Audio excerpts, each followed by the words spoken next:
Bonjour, après une très longue capsule, la dernière capsule qui était très longue, je vais essayer de faire une capsule beaucoup plus courte cette fois-ci.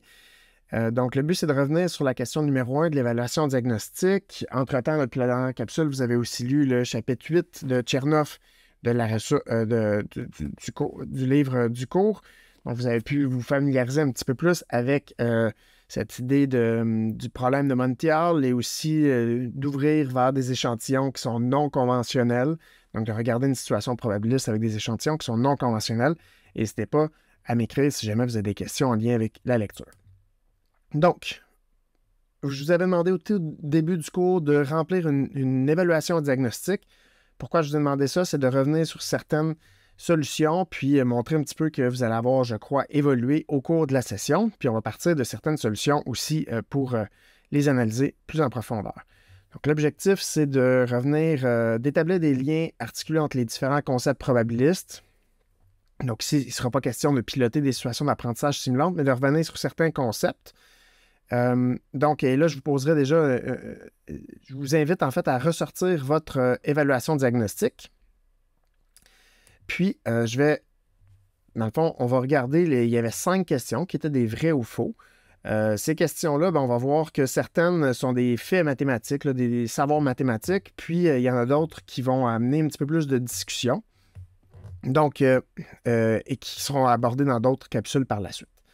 Donc, est-ce que les probabilités sont... est-ce que c'est vrai que les probabilités ne sont pas vraiment utiles à part pour les mathématiques? C'est faux. On a déjà vu beaucoup d'applications des probabilités au quotidien dans différents domaines.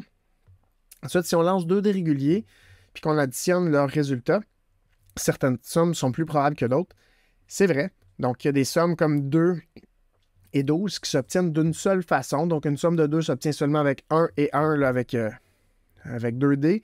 Puis 12 s'obtient seulement avec 6 et 6. Donc, une seule façon d'obtenir une somme de 2 et une somme de 12. Alors qu'une somme de 7, il y a plusieurs façons de l'obtenir.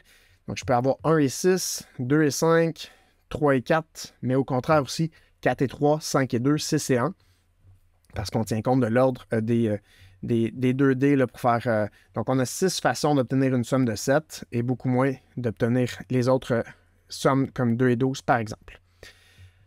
Est-ce que c'est vrai ou faux que toutes les combinaisons ont la même probabilité d'être tirées à la lecture 649? Oui, toutes les combinaisons ont la même probabilité d'être tirées à la 649, même si certaines ont l'air moins représentatives, comme si on prenait 1, 2, 3, 4, 5, 6, s'il y a 6 nombres qui suivent, par exemple, toutes les combinaisons ont la même probabilité, qui est d'environ 1 sur 14 millions, comme on l'a déjà vu ensemble. Vrai ou faux, est-ce qu'il est impossible de juger de la conception d'un élève à partir de questions à choix multiples? Ici, il pourrait y avoir des discussions, mais moi, c'est le mot impossible que je trouve fort. Donc, c'est pas impossible. On peut juger de la conception d'un élève à partir de questions à choix multiples. Par contre, si on voulait avoir plus d'informations, là, il serait important d'aller questionner l'élève, avoir accès à d'autres de ses raisonnements. Mais vous verrez, on reviendra sur la conception. Et il y a plusieurs conceptions probabilistes, puis on verra que même avec des questions à choix multiples, ça nous permet d'approcher certaines conceptions. Une probabilité peut s'écrire sous forme de fraction, de pourcentage ou de nombre décimal. Donc, oui, c'est vrai. Donc, si on demande quelle est la probabilité de quelque chose, on peut s'attendre à ce que l'élève va répondre sous forme d'une fraction, puis répondre sous forme d'un pourcentage ou d'un nombre décimal. Donc, si on a une attente par rapport à ça, on veut qu'il réponde en pourcentage, il faut le dire. Quelle est la probabilité de écrire ta réponse sous forme de pourcentage ou de fraction ou de nombre décimal? Sinon, les 3 façons doivent être acceptées. Maintenant, je fais cette distinction-là. Je vais vous parler de la distinction de chiffre ou nombre parce que ça fait plusieurs années que je vois qu'il y a une confusion par rapport à ça. Donc, si je vous demande un gros chiffre, si je vous demande de penser à un gros chiffre, il y en a qui vont penser que les gros chiffres, c'est 1000, puis c'est 1 million, puis ça, c'est des gros chiffres. Non, un gros chiffre, en fait, c'est le symbole. Le symbole là, qui me permet d'écrire mon nombre. Donc, ici, si je veux faire un gros chiffre, je peux penser à un gros 3. Ça, c'est un gros chiffre, c'est une grosse écriture, un gros symbole qui me permet d'écrire le nombre 3, le nombre 3 n'est pas particulièrement grand. Donc, la distinction entre chiffre et nombre, il y a Byron et ses collaborateurs qui vont nous dire que les symboles numériques, c'est des expressions écrites verbales qui permettent de représenter les chiffres et les nombres. Donc, Dans d'autres civilisations, par exemple, c'était des hiéroglyphes là, qui permettaient pour les Égyptiens d'écrire leur nombre. Donc, c'était différents symboles, les hiéroglyphes, qui combinés ensemble donnaient un nombre. Nous, nos hiéroglyphes à nous, nos symboles à nous, ce sont des chiffres. Donc, si pour faire ce nombre-là, j'ai besoin de 3 chiffres.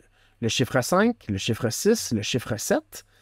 Et avec notre système de positionnement, le 7 à la position des unités, le 6 à la position des dizaines et le 5 à la position des centaines, ça me donne le nombre 567. Donc, si ce n'est pas le chiffre 567, mais le nombre 567, qui s'écrit à l'aide de 3 chiffres.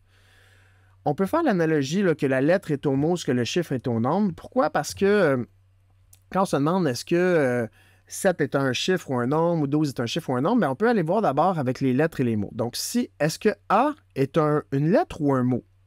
Et là, on peut répondre que A est une lettre, mais A est aussi un mot. Si je dis « il a mangé une pomme », A peut être un mot.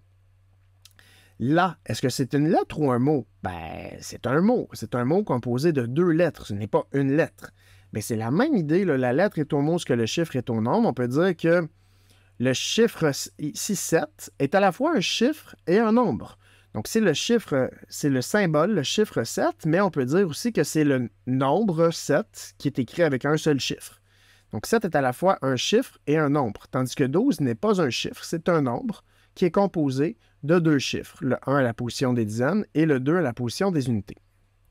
J'espère que c'est un petit peu plus clair, puis l'important, c'est d'essayer d'être systématique dans comment on le parle aux élèves pour modéliser être rigoureux là, sur le plan du vocabulaire mathématique. Donc, un petit exercice ici de Biron et ses collaborateurs. Je vous demande de compléter chacun des énoncés suivants avec le ou les termes appropriés à la situation, donc chiffres, données, nombres, numéros et résultats. Puis je vous demande de commencer déjà avec le premier.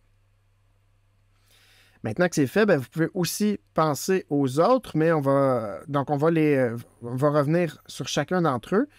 Donc ici, c'est dans le nombre 427, il y a 3 chiffres, les chiffres 4, 2 et 7 à leur position respective. De toute évidence, c'est les données de cette étude, ou on pourrait dire aussi les résultats de cette étude qui démontrent une augmentation de l'activité physique chez les enfants de 6 à 12 ans. Il y a plusieurs chiffres dans le numéro de téléphone de cette entreprise. Donc, ce n'est pas ici des nombres, c'est pas des... Dans un numéro de téléphone, ce sont des symboles qu'on utilise, mais ce n'est pas un nombre dans le sens de quantité. Le 8 d'un numéro de téléphone ne vaut pas 2 fois plus que le 4. Donc, ce n'est pas cette idée de quantité, c'est comme un code dans le fond. Donc, c'est les chiffres qu'on utilise dans un numéro de téléphone. Cet élève éprouve des difficultés pour écrire ici, ce sont les chiffres, 6 et 9. Oui, 6 et 9 sont aussi des nombres, mais la difficulté, en fait, est liée au symbole. C'est le fait que le 6 et le 9, des fois, peuvent être inversés, tout comme le B et le P, par exemple, là, pour les lettres, ou le B et le D. Il y a des élèves dyslexiques, par exemple, qui ont des difficultés à écrire. Donc, ici, la difficulté à écrire, c'est l'écriture, donc c'est le symbole, le chiffre. Et ici, c'est un grand nombre d'élèves dans l'école.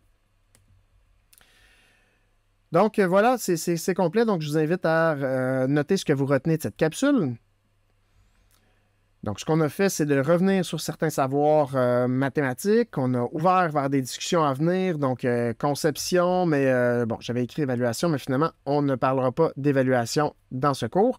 Donc, on va ouvrir sur les conceptions, puis d'autres discussions aussi à venir. Puis, on a établi la discussion aussi entre chiffres et nombres. Donc, ça conclurait notre premier module. Puis, j'espère que le module vous a plu. N'hésitez pas, vous pouvez toujours m'écrire si vous avez des questions. Je suis là pour vous accompagner là-dedans.